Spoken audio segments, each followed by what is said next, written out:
اللہ کے ذکر کرنے کے موضوع پر ایک حدیث کا کچھ حصہ یوں ہے کہ جب اللہ تعالیٰ نے فرمایا کہ میں نے ان کو بخش دیا تو فرشتوں نے کہا کہ ان میں سے ایک آدمی ایسا تھا جو ذکر کی نیت سے محفل میں نہیں آیا تھا. اس میں فرشتوں کا انسان کی نیت کو جاننا ثابت ہو گیا؟ نہیں، کوئی نیت کو جاننا ثابت نہیں ہوا. بالکل آپ نے غلط رزلٹ نکالا ہے. اس طرح کی نیتیں تو ہم بھی جان لیتے ہیں. وہ اس لیے کہ ایک بندہ یہاں سے بازار روٹی لینے گیا ہے اور راستے میں کوئی درس قرآن کی محفل ہو رہی ہے اور وہ 2 منٹ کے لیے اس درس قرآن کی محفل میں بیٹھ جاتا ہے. تو میں نے کہا مجھے علم غیب ہو گیا ہے کہ جی وہ میں کہوں کہ جی یہ تو روٹی لینے کے لیے آیا تھا، یہ راستے میں رک گیا. ایسا تو نہیں ہے. علم غیب نہیں، ظاہری اسباب میں پتہ ہے کہ وہ اس کام کے لیے گیا تھا.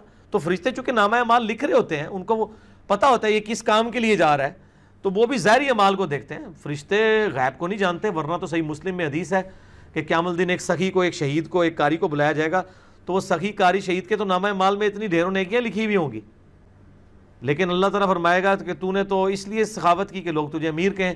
دنیا میں لوگوں نے کہہ لیا میرے ہاں کوئی اجر نہیں. دوزخ میں قاری کو کہا جائے گا تو نے اس لیے قرآن پڑھا اور سکھایا کہ لوگ تجھے کہ بہت بڑا قرآن کا قاری ہے. دوزخ میں پھینک دیا جائے گا.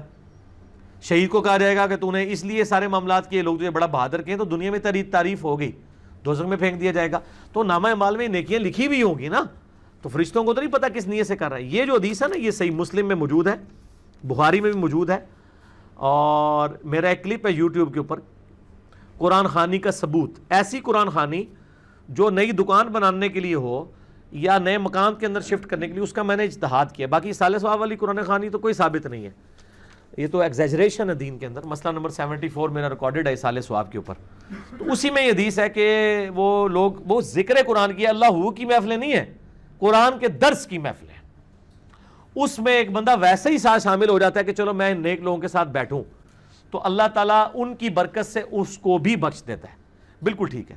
پہلے تو وہ محفلیں لے کے آئے نا. آپ نے جو محفلیں بنائی ہوئی ہیں ان میں تو محفل کرنے والا، کروانے والے، ان کی پتہ نہیں آخرت کا کیا معاملہ ہے. سارے بدعت کے اوپر مبنی کام کیے ہوئے ہیں. درس قرآن کی جو محفلیں جس میں توحید سکھائی جا رہی ہے، سنت سکھائی جا رہی ہے، یہ اس کی برکتیں ہیں. ہاں تو وہ ٹھیک ہے، وہاں پہ تو ہیں برکتیں.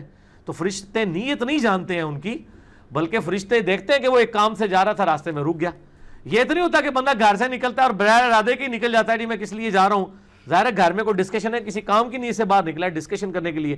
یہ نٹی گٹی بیچ میں سے نکالیں. اگر فرشتوں کو کچھ پتا ہوتا تو قرآن میں جو سورۃ البقرہ میں آیا کہ آدم علیہ السلام کو اللہ نے ہر چیز کے نام سکھا دیے، فرشتوں کو تو نہیں آئے.